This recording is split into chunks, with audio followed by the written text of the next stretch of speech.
नीटचा result लागला, असंख्य call सुरू झाले, व्हॉट्सअपला मेसेजेस आहेत की सर आमचा नंबर लागेल का, आम्हाला सीट मिळेल का. एक छोटासा प्रयत्न करतोय की आपल्या रँकनुसार आपण एमबीबीएस, बीडीएस, बीएमएस, बीएचएमएस या कोणत्या कोर्ससाठी सेफ झोन मध्ये येणार आहोत. पण एक लक्षात घ्या, आपल्या विद्यार्थी मित्रांमध्ये एक कन्फ्युजन आहे, तर ते सुरुवातीला दूर करतोय. तुमचं जे स्कोअर कार्ड तुमच्याजवळ आहे तर त्यामध्ये मित्रांनो तुम्ही तुमचा कॅटेगरी रँक चेक करताय, तर हे करणं सोडा. कॅटेगरी रँक जो आहे, तर आता समजा हा विद्यार्थी ओबीसी मधला आहे, तर ओबीसी मध्ये हा ऑल इंडिया रँक मध्ये ओबीसी मध्ये यामध्ये विजेचे विद्यार्थी आले, यामध्ये एनटीचे विद्यार्थी आले, कारण हे सगळे ओबीसी मध्ये असतात सेंट्रल मध्ये. तर त्यामुळं हा ओबीसी रँक या विद्यार्थ्यासाठी महत्वाचा नाही. आपल्याला चेक करायचा आहे तो आपला ऑल इंडिया रँक. सगळा काही खेळ इथंच होणार आहे ऑल इंडिया रँकवर.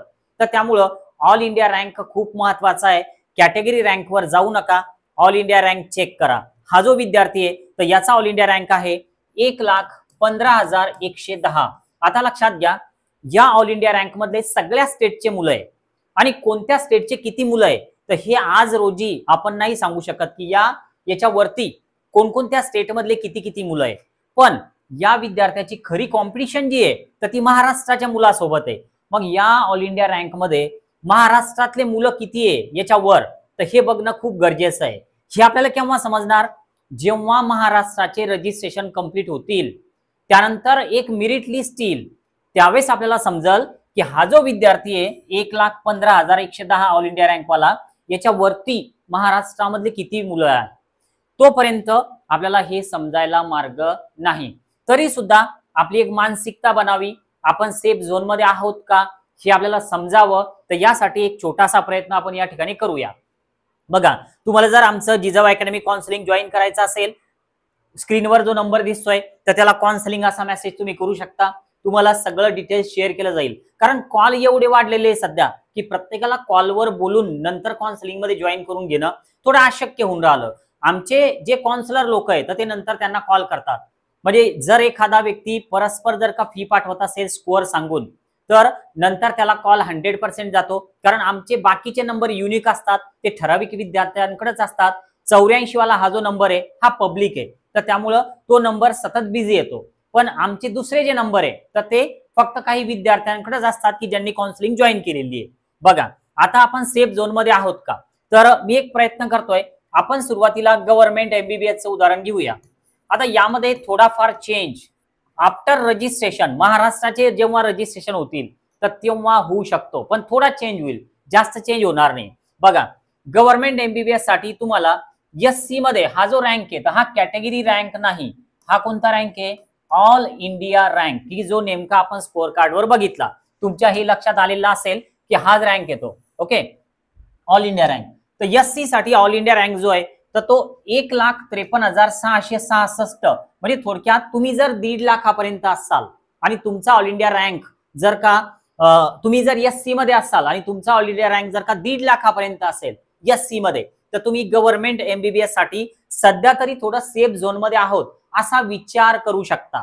पण या सगळ्या गोष्टी थोड्या नंतर चेंज होणार आहे. पण एक 50% 70% हे असंच होईल, 100% नाही. पण हे आता सध्या आपल्याला एक कन्क्लूड करता येऊ शकतं की हे असं होणार आहे. बघा, आता एसटी साठी साधारण एक 3,63,000 ऑल इंडिया रँक असेल तर गव्हर्नमेंट एमबीबीएस हे सेफ आहे. तर हे सगळं तुम्हाला स्क्रीनवर दिसतंय, तुमचा टाइम मी घेणार नाही, याचा एक स्क्रीनशॉट काढून घ्या. आता हे इकडचं जे आहे तर हे प्रायव्हेट एमबीबीएसचं आहे, प्रायव्हेट एमबीबीएस. आता प्रायव्हेट मध्ये जो रँक आहे ऑल इंडिया रँक तर तो अशा पद्धतीने आहे. लक्षात घ्या, हा कॅटेगरी रँक नसून ऑल इंडिया रँक आहे. मी रँक लिहिलेलं आहे तर तो ऑल इंडिया रँक आहे. आणि प्रायव्हेट एमबीबीएस कॉलेजला ईडब्ल्यूएस च्या सीट्स नसतात, तर त्यामुळे या ठिकाणी नो केलेलं आहे. गव्हर्नमेंट एमबीबीएस, प्रायव्हेट एमबीबीएस, तुम्हाला जर थोडं सेफ झोन मध्ये आहोत आपण असं जर म्हणजे समजून घ्यायचं असेल तर तुमचा रँक हा याच्या आतमध्ये असला पाहिजे. याच्या जर खूप जास्त दूर जात असेल, एक 5-10 हजाराचं एक्सटेन्शन याला तुम्ही देऊ शकता. पण यापेक्षा थोडं दूर जर जात असेल तर नक्कीच विचार करण्याचा विषय होऊ शकतो. यूपीचं काउन्सिलिंग प्रायव्हेट एमबीबीएस कॉलेजचं आमचं सुरू झालेलं आहे. कुठल्याही प्रकारचं डोनेशन लागत नाही. मेरिट लिस्ट नुसार यूपी मध्ये ऍडमिशन होतात. तुमचा स्कोअर जर 200+ जरी येत असेल तरी तुम्ही आम्हाला जॉईन करू शकता. आता बघूया पुढचा. आता हे जे आहे तर यामध्ये आपण करतोय गव्हर्नमेंट बीएमएस चा विचार या टेबलमध्ये, आणि सोबतच इकडे आपण करतोय प्रायव्हेट बीएमएस चा विचार. आता नेमका फरक काय दोन्हींमध्ये तर तुमच्या लक्षात येऊन जाईल. या सगळ्या कॅटेगरी आहे. अगेन तुम्ही याचा एक स्क्रीनशॉट काढून घ्या, म्हणजे तुमचा वेळ वाचेल आणि आपल्या व्हिडिओची लेंथ सुद्धा कमी होईल.